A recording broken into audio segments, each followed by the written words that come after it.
Hello everyone, this is Tofik from Adobe Muse Expert.com, and today I'm going to talk about the new widget that I built called odometer counter.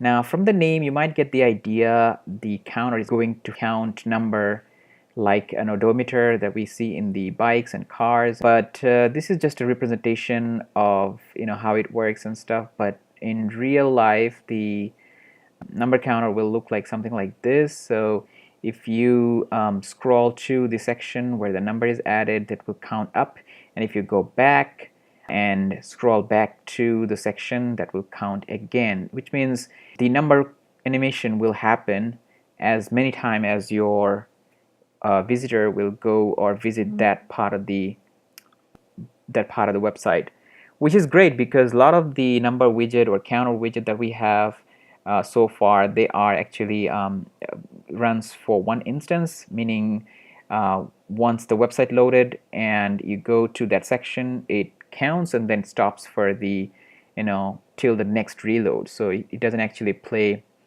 for multiple instances. So this is a great way to showcase your statistics. For example, how many downloads you have, how many happy customers. This is a very trendy and modern way of showing your statistics into your website. The widget is completely free. You can download it from my website adobemuseexpert.com and go to widgets. Then you can find this widget listed on the widget list. You can download from here. It's completely free, so you don't have to worry about buying it. You can preview this by clicking on this link, so you'll see that how it actually works and how it feels into a web page. Now let's go to Muse and see how it works. I have the widget here added to my Muse. To add the widget to your Muse project, what you can do is you can download the widget from here, and then you will get a zip file. You can double click on the zip file to unzip it, and then you will find a MOLE file to add it to Muse. Now if you double click on the MOLE file, that will add that widget into your library folder. If you don't see your library folder, just go to Window and Library. Now once you drag the widget from the widget library, you will have two different parts of the widget. This is important for the animation and the counting effect and other stuff, so do not delete this part, and you can put it anywhere you want in the canvas. It's not going to show up in the actual web page. You can change the number by clicking on this blue arrow and set an initial number and a final number. The initial number is the number where the counter will start counting from, and the final number is going to be the final number where the counter will stop. Now for this one, I'm going to keep the 1 2 3 and 1 2 3 4 just to demonstrate. You can change the look and feel of the numbers using the text panel over here.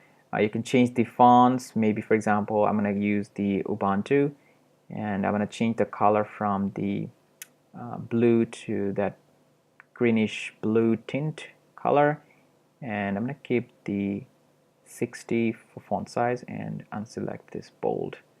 To add multiple widget or multiple number counters, what you can do is just copying and pasting the widget. For this instance, I'm going to just hold down my Alt and drag it to the right side, and I'll add another one to here.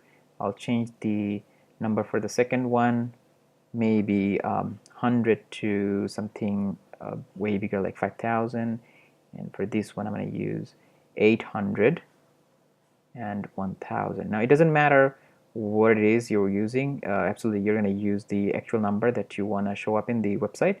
And yeah, so if I preview this web page right now, you can see that the counting is taking actually pretty quickly, and it doesn't matter what is the number, it's going to count exactly the same time. So I think it's really great. Now what the best part of this widget is, if you put it in a different part of the web page, for example, I'm going to use it in the in somewhere like here. So I'm going to select it and maybe put it right here.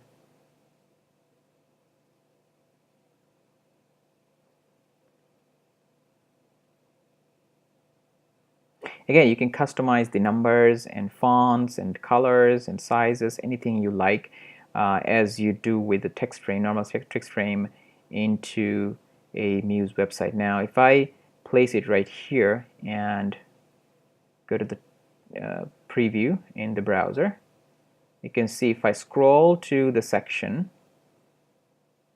as soon as it gets into the viewport, it starts counting. If I go back to, back to top, or scroll top and then go back to the section, it counts again. So it doesn't matter how many times you're going to the section. As soon as you go to the section, you'll start counting. So it's really a powerful and handy tool, because a lot of counters that we have in Muse doesn't have a multiple instance. It is actually important when you are using the number counter effect or the number counter widget to showcase your statistics in a nicer way, in an animating way. And if it animates only one time, I think it's better for you to have multiple instances instead of one. So I think it's really powerful and really great widget that will add a little bit of more functionality to your Muse website. As you can see that it takes place as many times as you view the section or you go to the section of the website. I hope the video helped you to understand the widget a little bit better.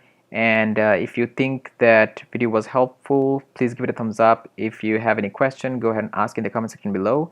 And do subscribe to my channel. I have a lot more videos coming up in the following weeks. I have more widgets I'm going to release in the following weeks as well. All the widgets are free. I have added the link in the description for this widget and other widgets as well. You can click on the links and download the widget for free. And I'll see you in the next video.